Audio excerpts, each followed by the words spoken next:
तो आज के लेक्चर में हम फ्रिक्शन स्टार्ट करेंगे। ये फोर्स का ही पार्ट होता है बट हम इसे अलग चैप्टर के रूप में ले रहे हैं।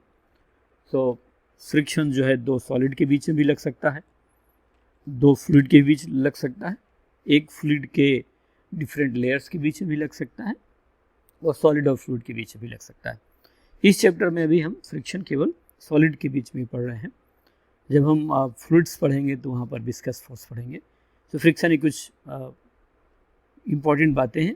यदि दो बॉडीज़ आपस में कंटैक्ट में हैं और एक बॉडी दूसरी बॉडी के ऊपर स्लिप करने की कोशिश करती है तो उन दोनों बॉडी के बीच फ्रिक्शन लगेगा। यदि उन दोनों कंटैक्ट सरफेस के बीच में स्लिपिंग होगी, एक सरफेस दूसरे के ऊपर स्लिप कर रहा होगा, स्लाइड कर रहा होगा, तो ऐसे फ्रिक्शन को स्लाइडिंग फ्रिक्शन या काइनेटिक फ्रिक्शन लिखेंगे। और यदि बॉडी एक सरफेस दूसरे सरफेस के ऊपर स्लाइड नहीं कर रहा होगा तो जो फ्रिक्शन लगेगा वो स्टैटिक फ्रिक्शन होगा। So friction is the component of contact force between two bodies in contact. ये दो बॉडीज आपस में कंटैक्ट में हैं तो उनके बीच में जो कंटैक्ट लगने वाला फोर्स है उसका एक कंपोनेंट है ना। कंपोनेंट कौन सा कंपोनेंट है? यदि हम कंटैक्ट फोर्स के दो कंपोनेंट लेंगे तो एक कंटैक्ट सरफेस के पैरेलल आएगा और एक परपेंडिकुलर आएगा। ये अभी मैं सब डायग्राम बना के समझाऊंगा। तो जो पैरेलल कंपोनेंट है वो फ्रिक्शन कहलाता है। These forces are basically electromagnetic in nature. तो भाई फ्रिक्शन का नेचर क्या है? ये फोर्स के यूनिफिकेशन में मैंने आपको समझाया था कि हम फोर्स को जो है चार बेसिक कैटेगरी में डिवाइड कर सकते हैं। एक इलेक्ट्रोमैग्नेटिक हो गया, एक ग्रेविटेशनल हो गया और दो न्यूक्लियर फोर्स होते हैं। तो ये जो है इलेक्ट्रोमैग्नेटिक है। Friction can operate between pair of solids, between a solid and a fluid और between a pair of fluids. Friction किन्हीं के बीच में भी हो सकता है। फ्लूइड वाली बातें अभी नहीं पढ़ रहे हैं। फ्लूइड पढ़ते समय तो friction force acted by fluids is called viscous force. Fluid का मतलब है लिक्विड या गैस। तो फ्लूइड के बीच में, लेयर्स के बीच में, एक फ्लूइड और दूसरे फ्लूइड के बीच में जो फोर्स लगेगा that is known as viscous force. अभी हमारा यहाँ पर कोई काम नहीं है। जैसे हम एयर फ्रिक्शन पढ़ते हैं या और लेंगे तो जैसे मान लीजिए किसी बॉडी के ऊपर प्रोजेक्ट करते हैं और उसका ट्रेजेक्ट्री की स्टडी कर रहे हैं। So without air friction, with air friction, यदि हमें इस तरह की चीज़ें लेना है तो जब कोई फ्लूइड जो है बॉडी पर फोर्स लगाएगी तो इस तरह के फोर्स को हम विस्कस फोर्स नाम रख सकते हैं। अब यह है कि when two bodies slip over each other the force of friction is called kinetic. यदि एक बॉडी दूसरी बॉडी के ऊपर स्लाइड कर रही है तो फ्रिक्शन काइनेटिक कहलाएगा और स्लाइड नहीं कर रही है तो स्टैटिक कहलाएगा। So when bodies do not slip over each other but have a tendency to do so the force of friction is called static friction. Slide नहीं कर रही है लेकिन स्लाइड करने की टेंडेंसी होना जरूरी है। यदि टेंडेंसी नहीं हो रही है तो वहाँ पर फ्रिक्शन नहीं लगेगा। अभी मैं सब समझाऊंगा। Maximum value of static friction is called limiting friction. तो जो स्टैटिक फ्रिक्शन है वो सेल्फ एडजस्टेबल होता है। सेल्फ एडजस्टिंग होने के लिए उसकी वैल्यू जीरो से लेकर मैक्सिमम तक कहीं भी वेरी कर सकती है। तो जो स्टैटिक फ्रिक्शन की मैक्सिमम वैल्यू आएगी that is known as the limiting friction. और यहाँ पर फिर लास्ट में मैंने लिख दिया है कि static friction is a self adjusting force. तो बेसिक हो गया फ्रिक्शन के बारे में। अब मैं आपको एक एक चीज़ें यहाँ पे समझा रहा हूँ। सो हम फ्रिक्शन को दो पार्ट में डिवाइड करेंगे। एक तो स्टैटिक फ्रिक्शन,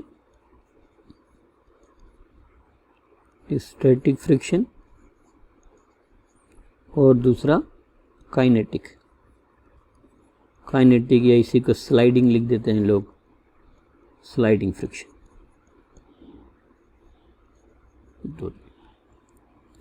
सो पहला अपने को पढ़ना है static friction.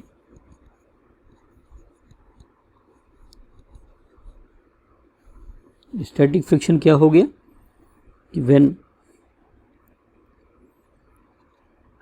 when there is no relative motion,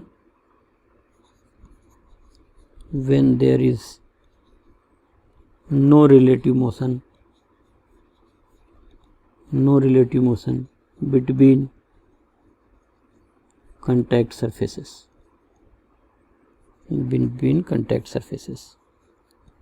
then the friction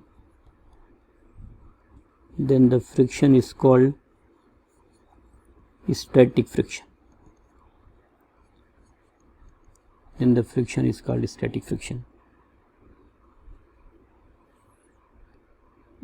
Value of static friction is equal to force parallel to contact surface. जो कॉन्टैक्ट सरफेस है उसके पैरेलल जो फोर्स होगा उसके इक्वल होगी। नेक्स्ट है limiting friction. Limiting friction is proportional to, limiting friction is proportional to normal force, जो उनके बीच में नॉर्मल रहेगा। सो लिमिटिंग फ्रिक्शन को एफ एल लिखूँगा, that is proportional to normal force. So F L is equal to mu S into N, जहाँ पर mu S एक constant है, म्यू वन कॉन्स्टेंट है जो कहलाएगा कोफिशिएंट ऑफ स्टैटिक फ्रिक्शन। तो ये स्टैटिक फ्रिक्शन का कोफिशिएंट है। हो गया। अब मैं आपको डायग्राम के थ्रू थोड़ा सा समझा देता हूँ कि इसका क्या मतलब है। जैसे मान लेता हूँ कि मेरे पास ये एक सरफेस है, इस सरफेस पर एक बॉडी रखी हुई है, ये बॉडी रख दिया, हमने इसमें कोई फोर्स नहीं लगाया। सो अभी इस पर एक्सटर्नल फोर्स की वैल्यू क्या है, 0 है। तो जब कोई फोर्स नहीं लग रहा तो फ्रिक्शन की वैल्यू भी क्या होगी, 0 होगी। अब मैं क्या करता हूँ कि इसी बॉडी को, ये सेम बॉडी है, मैं इस बॉडी पर फोर्स लगा देता हूँ। तो मैं यहाँ पर ये फोर्स एक्सर्ट किया, फोर्स, तो ये बॉडी आगे स्लिप करना चाहेगी, भी स्लिप नहीं कर रही है। तो इस पर इधर की तरफ एक फोर्स लगेगा, फ्रिक्शन, ये स्मॉल एफ से लिख देता हूँ और वो कैपिटल एफ है। So body does not move, body is at rest. तो ये मैं लिख दिया कि ये जो बॉडी है वो किस में है, रेस्ट में, मतलब स्लाइड नहीं कर रही। So body is not sliding on the surface. Then F will be is equal to F. ये जो स्टैटिक फ्रिक्शन है वो आपके अप्लाइड फोर्स के बराबर हो गया। आप फोर्स 0 कर देंगे तो and this force is parallel to this surface, ये है। अब यदि मैं अपने फोर्स को बढ़ाता चला जाता हूँ, तो फोर्स बढ़ाता चला जाऊँगा तो ये भी फोर्स भी बढ़ता चला जाएगा। आप इसको बढ़ा दीजिए, ये इंक्रीज़ कर दिया, एफ की वैल्यू को मैंने इंक्रीज़ कर दिया, तो ये वैल्यू भी बढ़ेगी, ये भी यहाँ पर इंक्रीज़ होगी, तो ये एफ एल हो गया। Just about to slide, body is about to slide. थोड़ा सा भी आप फोर्स ज़्यादा लगा देंगे तो बॉडी क्या करेगी, स्लाइड कर जाएगी। सो यहाँ पर जो एफ एल है वो इसी एफ के इक्वल होगा, but that will be is equal to mu into N. And N क्या चीज़ है, N is this normal force acting on the body. तो यहाँ पर जो नॉर्मल फोर्स है ये होगा। ये जो स्टैटिक फ्रिक्शन था ये म्यू इंटू एन के इक्वल नहीं होगा, केवल कौन सा होगा, limiting value. So limiting friction क्या हुआ, limiting friction is the maximum value of the static friction. So यहाँ मैं आपको लिख देता हूँ, limiting friction is the maximum value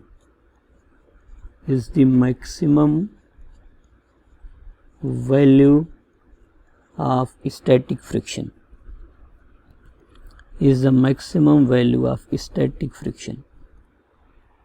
अब कंडीशन क्या हुई, if F मतलब applied force less than or equal to FL, कम है, then body does not slide, on the surface। तो सरफेस पे स्लाइड नहीं करेगी यदि हमारा वेयर एफ क्या चीज़ है, applied force. If F is greater than F L, then body slides on the surface, and force of friction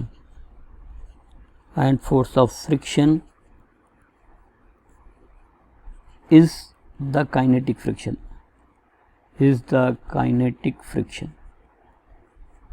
तो जो फोर्स ऑफ फ्रिक्शन है वो कौन सा होता है, काइनेटिक होता है।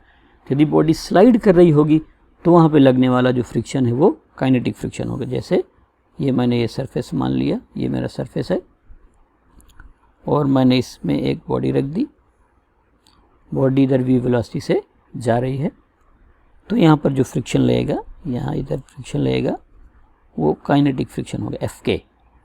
बॉडी इधर जा रही है ना, body sliding on the surface, तो जो Fk होगा वो म्यू के इंटू एन के इक्वल होगा, म्यू के इंटू एन। और म्यू के क्या कहलाएगा? Coefficient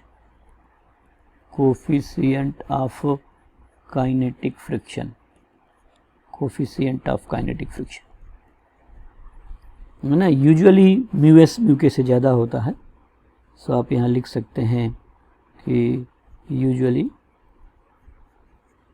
mu S is greater than mu के, बट आप कभी जो है बराबर भी ले सकते हैं, ये होगा। अब जैसे मैं यहाँ पर एक डायग्राम बना रहा हूँ, ये मेरे पास एक बॉडी है हॉरिजॉन्टल सरफेस पर, ये कभी ये फ्री हैंड ड्राइंग जो है अपने को गड़बड़ बन जाए तो हॉरिजॉन्टल सरफेस पर मैं इस बॉडी को रख लेता हूँ। हाँ, सो जैसे मान लिया मैंने कि ये हॉरिजॉन्टल सरफेस हो गया, इस हॉरिजॉन्टल सरफेस पर मैंने एक ये बॉडी रख दी, इस बॉडी पर इधर की तरफ मैंने एक फोर्स लगा दिया F। तो जैसे जैसे फोर्स मैं बढ़ाऊंगा, इसमें जो इधर की तरफ फ्रिक्शन लग रहा है वो बढ़ेगा। फ्रिक्शन हमेशा कॉन्टैक्ट सरफेस के पैरेलल होगा। ये क्या हो गया? स्मॉल से फ्रिक्शन हो गया। अब मैं क्या करना चाहता हूँ कि इसका डायग्राम बनाना चाहता हूँ, है ना। सो यहाँ की तरफ तो मैं फ्रिक्शन लिखूँगा और ये फोर्स मैं बढ़ाता जा रहा हूँ। सो कुछ देर तक तो जैसे फोर्स 0 था तो ये भी 0 होगा, सो ये बढ़ता रहेगा और इक्वल होगा उसके। सो एंगल कितने डिग्री का होगा? 45 का। फिर यहाँ पर मैक्सिमम हो गया, सो यहाँ पर जो मैक्सिमम वैल्यू है वो FL की हो गई, लिमिटिंग फ्रिक्शन। फिर ये सडनली वैल्यू कम होगी, आप जैसे फोर्स बढ़ाएंगे कम हो गया, फिर इधर चले जाएगा। तो ये वाला जो फ्रिक्शन है इधर वाला, ये काइनेटिक फ्रिक्शन है Fk। So kinetic friction is less then limiting friction. तो जो Fk है kinetic, that is less then limiting friction because mu S is greater than mu के या म्यू के लेस दैन म्यू। तो इस तरह का एक यहाँ पर हम पाएगा। और फिर ये इधर अब बॉडी की आप जब फोर्स बढ़ाते जाएंगे बॉडी इधर एक्सेलरेटेड होगी। सो ये बॉडी की एक्सेलरेटेड मोशन है। यहाँ तक बॉडी रेस्ट में थी, उसका कोई एक्सेलेशन नहीं था, यहाँ पर बॉडी एक्सेलरेटेड मोशन में। सो हम जैसे जैसे अपने एक्सटर्नल फोर्स को बढ़ाते जाएंगे ये बढ़ता जाएगा, और जब तक बॉडी मोशन में नहीं करेगी तो मैंने आपको बताया था कि F जो है FL के इक्वल होगा।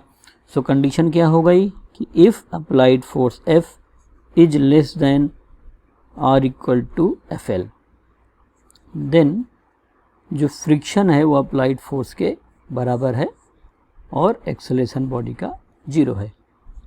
अगली क्या कंडीशन है कि इफ़ अप्लाइड फोर्स को मैं कैपिटल F से लिख रहा हूँ, if applied force is greater than FL then friction is equal to kinetic friction which is equal to mu K into N. Kinetic friction हमेशा ये होगा। और बॉडी का एक्सेलेरेशन कितना होगा ये हम आराम से बता सकते हैं। सो कितना एक्सेलेरेशन होगा ये कैसे बताएंगे? ये बॉडी चल रही है, यहाँ पर ये मैंने बॉडी बनाई है जिसका मास कितना है m, इधर की तरफ मैंने फोर्स F लगाया है, बैक डायरेक्शन में यहाँ क्योंकि बॉडी चल रही है तो काइनेटिक फ्रिक्शन है और एक्सेलेरेशन ये है। सो एक्सेलेरेशन किसके इक्वल होगा? Total force divide by total mass. तो इधर F लग रहा है, इधर Fk लग रहा है। So F minus Fk, this is the total force is equal to mass times acceleration. So therefore acceleration किसके इक्वल हो जाएगा? Total force F minus Fk divide by m, या Fk की जगह आप वैल्यू पुट कर सकते हैं, तो ऐसे एक्सेलेरेशन आएगा। तो ये एक्सेलेरेशन तभी आएगा जब F किससे ज़्यादा हो? FL से ज़्यादा हो। तो पहले चेक कर लेंगे फ्रिक्शन का कोई भी क्वेश्चन लगाने के पहले बॉडी स्लाइड कर रही है या नहीं कर रही है, हमें क्या करना पड़ेगा? लिमिटिंग फ्रिक्शन निकालना होगा। और अपने को म्यू एस म्यू के दिया रहेगा, कभी कभी म्यू एस म्यू के की वैल्यू कम दे सकता है या ज़्यादा दे सकता है, ये अपने को पता रहेगा, सरफेस टू सरफेस डिपेंड करेगा। बट कोफिशिएंट ऑफ फ्रिक्शन एक कांस्टेंट है जो दो सरफेस आपस में कांटेक्ट में है उनके नेचर पर डिपेंड करता है। फर्स्ट क्वेश्चन लगा रहे हैं अभी हम, this is question 1। So question 1 लगा के देखते हैं कि हमारे पास यहाँ ये सब हॉरिजेंटल सरफेस है, अभी हम हॉरिजेंटल सरफेस पर ही पढ़ रहे हैं। ये है एक बॉडी जिसका मास 2 kg है, इस पर मैंने इधर की तरफ एक फोर्स लगा दिया है 5 न्यूटन का। म्यू एस 0.5 दिया है, म्यू के 0.4 दिया है। ठीक है, so find first limiting friction. Limiting friction तो आप उन दोनों सरफेस के बीच की एक प्रॉपर्टी समझिए, एक एक लगा सकते हैं। So limiting friction F L किसके इक्वल होगा, म्यू एस इंटू एन के इक्वल होगा। So let us draw F B D of the body.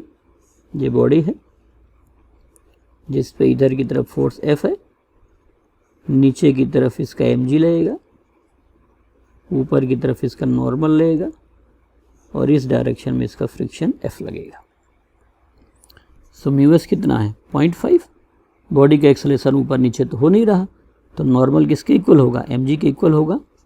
So mu S और नॉर्मल एम जी है, नॉर्मल क्योंकि नीचे ऊपर इधर की तरफ मोशन नहीं हो रहा तो नॉर्मल एम जी के इक्वल होगा। सो म्यू एस और एम की वैल्यू 2 और जी अभी हम 10 ही ले रहे हैं। सो आप इसको जब लेंगे सो ये कितना हो जाएगा, 10 न्यूटन का लिमिटिंग फ्रिक्शन है। सो 10 न्यूटन का लिमिटिंग फ्रिक्शन है। सेकंड क्वेश्चन है, is body sliding on surface, is body sliding on surface. So आसानी से आंसर दे सकते हैं, स्लाइड कर रही है नहीं कर रही इस पर देखेंगे। सो सबसे पहले आप देखिए अप्लाइड फोर्स। सो अप्लाइड फोर्स कितना है ये अपने को देखना पड़ेगा। सो अप्लाइड फोर्स है कितना अप्लाई किया है 5 न्यूटन का। फिर आप देखेंगे लिमिटिंग फ्रिक्शन कितना है, लिमिटिंग फ्रिक्शन। लिमिटिंग फ्रिक्शन को दोनों सरफेस की प्रॉपर्टी समझिए आप, ये 10 न्यूटन का है। सो हमारा अप्लाइड फोर्स लिमिटिंग फ्रिक्शन से कम है, इसका मतलब बॉडी स्लाइड नहीं करेगी। Since F is less than F L then body does not slide on the surface. ठीक है ना, इसका क्या मतलब हुआ कि body is at rest, surface पे रेस्ट पे, समझ रहे हैं। सो ये हो गया।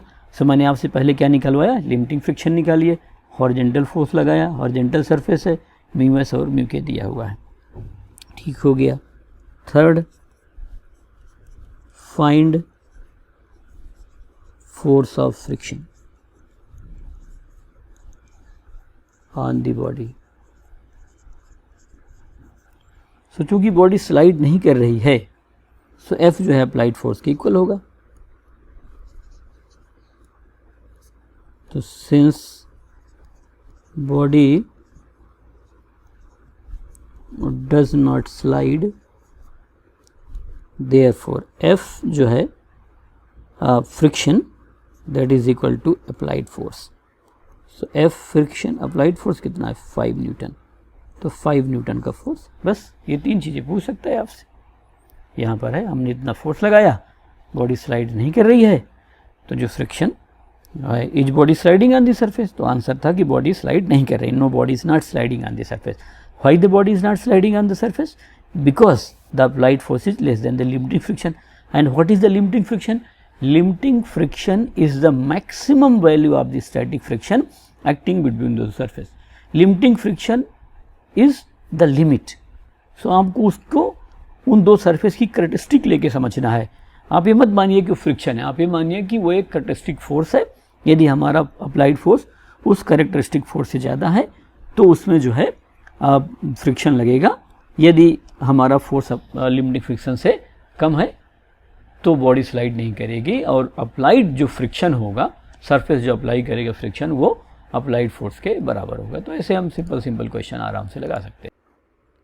सो एक क्वेश्चन और देखते हैं कि हमारे पास ये एक सरफेस है और यहाँ एक ये है 2 kg की एक बॉडी है, और मैंने यहाँ पर जो है 20 न्यूटन का फोर्स लगा रखा है। म्यू एस 0.5, म्यू के 0.4।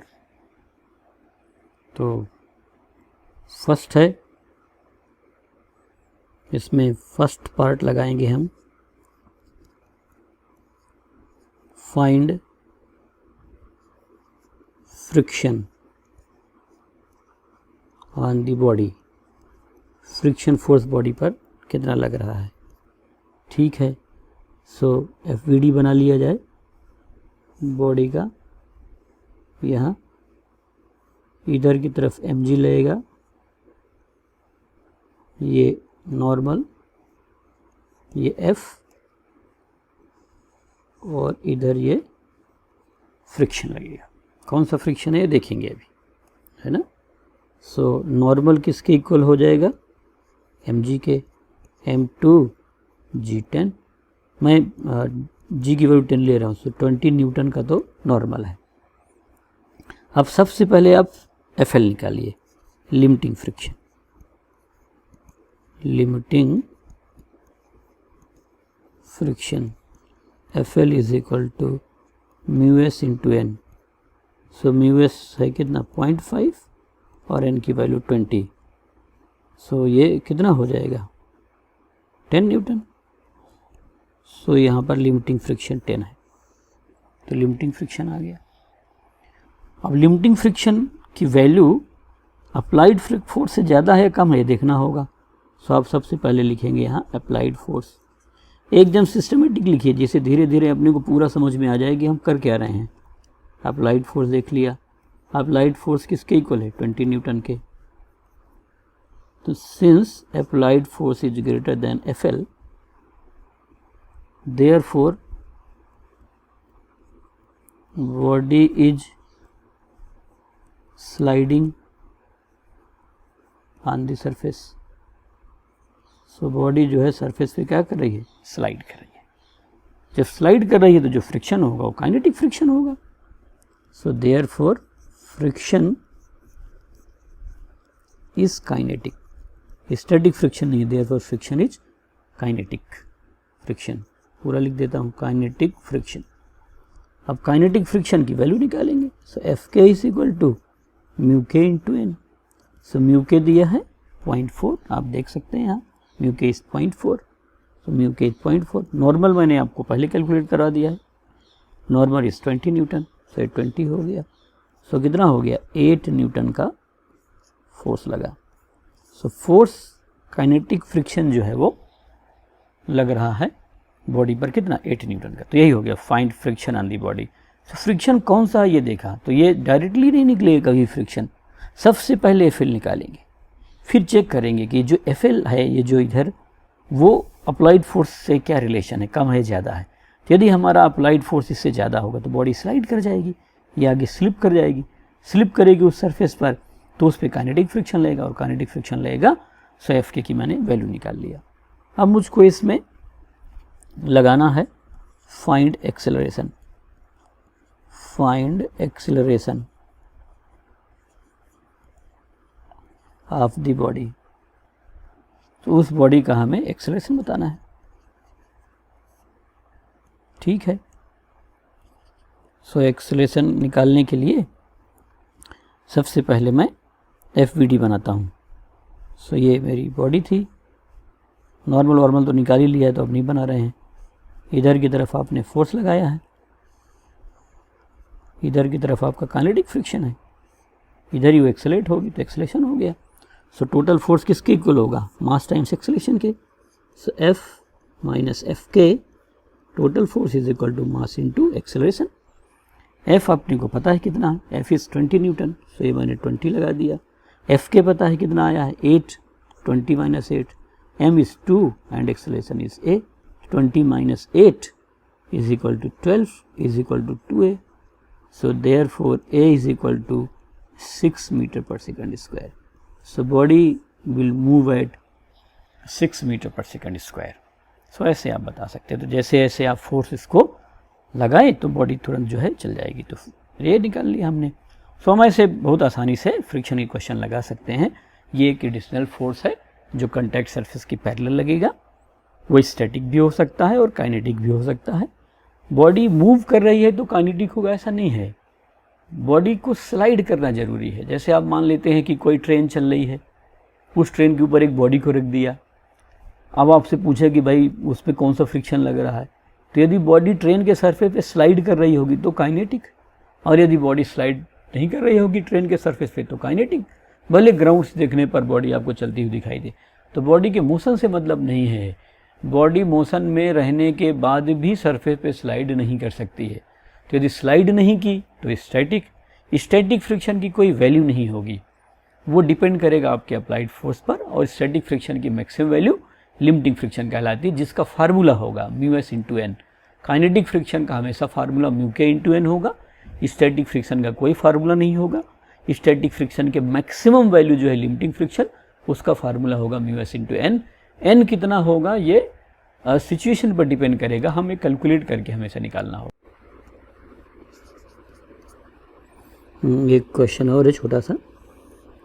ये एक सरफेस है, इस सरफेस पर ये एक बॉडी है 2 kg की, इस पर मैंने एक वेरिएबल फोर्स लगाया F = 2t where t is the time, μs I am taking to be 0.5 and μk it is 0.4। so पहला है find the time at which body starts sliding on this surface। so surface पर body किस time पे slide करेगी ये time बताना है। So body कब स्लाइड करेगी, जब FFL के इक्वल होगा। सबसे पहला काम हमेशा करेंगे FPD बनाने का है ना, इधर की तरफ F, पीछे लगने वाला फ्रिक्शन F हो गया, स्लाइडिंग के लिए मैं लगा लेता हूँ है ना, नीचे की तरफ mg, ऊपर लग गया नॉर्मल, ये फ्रिक्शन है ना। सो नॉर्मल mg के इक्वल होगा क्योंकि नीचे ऊपर कोई मोशन नहीं हो रहा। m है 2, g है 10, सो नॉर्मल हो गया 20 न्यूटन, ये नॉर्मल हो गया। अब दूसरा क्या है कि body will slide on the surface when F is just equal to FL। हाँ, इसे थोड़ा सा ज़्यादा होगा तो एक्सलेट कर जाएगी वो, तो स्लाइडिंग कब स्टार्ट हो जाएगी, जब F = FL है। सब आप इसको आसानी से बताएंगे। F = FL, FL किसके इक्वल होगा, μs/n के, ये जानते हैं। μs इज 0.5, n आपने निकाला है 20, सो किसके इक्वल हो गया 10 न्यूटन के। सो F जो है 10 न्यूटन के इक्वल। जब बॉडी पर फोर्स 10 न्यूटन का इक्वल हो जाएगा तब बॉडी, अब अपने को तो टाइम निकालना है। सो F = किसके इक्वल है 2t के, 2t लिख दिया है ना, यहीं पर भी आप लिख सकते थे। सो और 10 आ गया, जब स्लाइड करा तो 2t, तो t = 5 सेकेंड। जब टाइम 5 सेकेंड हो जाएगा तो बॉडी क्या करेगी, स्लाइड कर जाएगी। सो body will slide on the surface when F = FL। थोड़ा सा ज़्यादा लगाना पड़ेगा बट यहाँ पर स्लाइडिंग मोशन स्टार्ट हो जाएगा। और F की वैल्यू, FL कितना होता है μs/n, तो मैंने अलग से निकाल लिया। आप चाहें तो यहीं 2t लिख सकते थे और t की वैल्यू सीधे 5 सेकंड आ जाती, तो जो t है वो 5 सेकंड के इक्वल आ गया। तो मतलब t = 5 सेकंड पर वो बॉडी स्लाइड करना स्टार्ट कर देगी। Second, find acceleration at t = 6 second. ठीक है, t = 6 पर एक्सेलरेशन निकालना है। सो एक्सेलरेशन ये F लग रहा है, F = 2t। एक्सेलरेशन तभी होगा जब स्लाइड करेगी, तो फ्रिक्शन कौन सा लगेगा, काइनेटिक, और एक्सेलरेशन हो गया A। सो पहले काइनेटिक फ्रिक्शन निकालेंगे, F की μk/n, ये टाइम देख लेंगे, 5 सेकंड से ज़्यादा है तो स्लाइड करेगी, पीछे कैलकुलेट कर लिया है, 0.4 × 20, सो ये कितना हो गया, 8 न्यूटन का हो गया। अब एक्सेलरेशन किसके इक्वल होगा, total force divide by total mass. So force कितना है, F minus F K divide by M. So F हमारे पास कितना है, 2T minus F K is 8 divide by 2। So acceleration की वैल्यू आ गई, देखिए है ना, कितना 2 से डिवाइड कर देंगे, so T minus 4 meter per second square. लेकिन जो एक्सेलरेशन होगा वो greater than or equal to T जो है वो greater than or equal to 5 ही होगा, क्योंकि 5 पर तो मोशन स्टार्ट हुआ है, उससे पहले का कोई मतलब नहीं होगा। T कितने पर पूछा है, 6 पर, तो 6 माइनस 4, एक्सेलरेशन किसकी इक्वल हो जाएगा, 2 मीटर पर सेकंड स्क्वायर। ये आ गया। तो ऐसे बता सकते हैं, मान लो पूछता है किसी टाइम पर कितना एक्सेलरेशन होगा, सो आप सबसे पहले टाइम निकालेंगे, कितने टाइम पर आपका मोशन स्टार्ट हुआ है। सो मोशन हमारा कब स्टार्ट हुआ है, T is equal to 5 second पर, तो 5 सेकंड के बाद बॉडी का एक्सेलरेशन होगा, 5 सेकंड के पहले बॉडी का कोई एक्सेलरेशन नहीं होगा। सो आप यदि 5 सेकंड के पहले फ्रिक्शन निकालना चाहें तो भी एक बार निकाल के देख लेते हैं। थर्ड है find friction, find friction at T is equal to 4 second. T is equal to 4 second पर आपको फ्रिक्शन बताना है। So T is equal to 4 second पर जो फोर्स लग रहा है वो निकाल लेंगे। सो ये तो हम निकाल ही चुके हैं कि बॉडी का मोशन कब स्टार्ट होगा। सो T इज इक्वल टू 5 पर बॉडी का मोशन स्टार्ट हो सकता है, तो T इज इक्वल टू 4 पर बॉडी रेस्ट पे है, तो at T is equal to 4 कई तरीके सोच सकते हैं। Body is at rest, rest पर है, रेस्ट पर है तो फ्रिक्शन स्टैटिक होगा, तो स्टैटिक फ्रिक्शन अप्लाइड फोर्स के बराबर होगा। तो अप्लाइड फोर्स कितना है, 2T, सो ये 2 और T की वैल्यू 4। सो जो F है वो किसके इक्वल हो जाएगा, 8 न्यूटन के। लेकिन ये काइनेटिक नहीं है, ये स्टैटिक है, स्टैटिक फ्रिक्शन। तो इस तरीके से आप बता सकते हैं। तो पहले टाइम पता कर लिया, कितने टाइम पर मोशन हो रहा है। यदि गिवन टाइम उस टाइम से ज़्यादा है तो बॉडी एक्सेलरेट कर जाएगी, उससे कम है तो बॉडी रेस्ट में रहेगी। रेस्ट में है तो जो फ्रिक्शन लगेगा वो कौन सा लगेगा, स्टैटिक लगेगा। ये बॉडी है हमारे पास, इधर की तरफ आप F is equal to 2T force लगा रहे हैं और इधर की तरफ फ्रिक्शन लग रहा है, सो स्टैटिक फ्रिक्शन है और बॉडी चल नहीं रही है, एक्सेलरेशन 0 है, क्योंकि चलेगी तो 5 पर, तो F और F दोनों बराबर होंगे, नेट फोर्स 0 होगा। यदि एक्सेलरेशन नहीं तो नेट फोर्स 0 होगा, तो जो फ्रिक्शन है वो अप्लाइड फोर्स के बराबर होगा।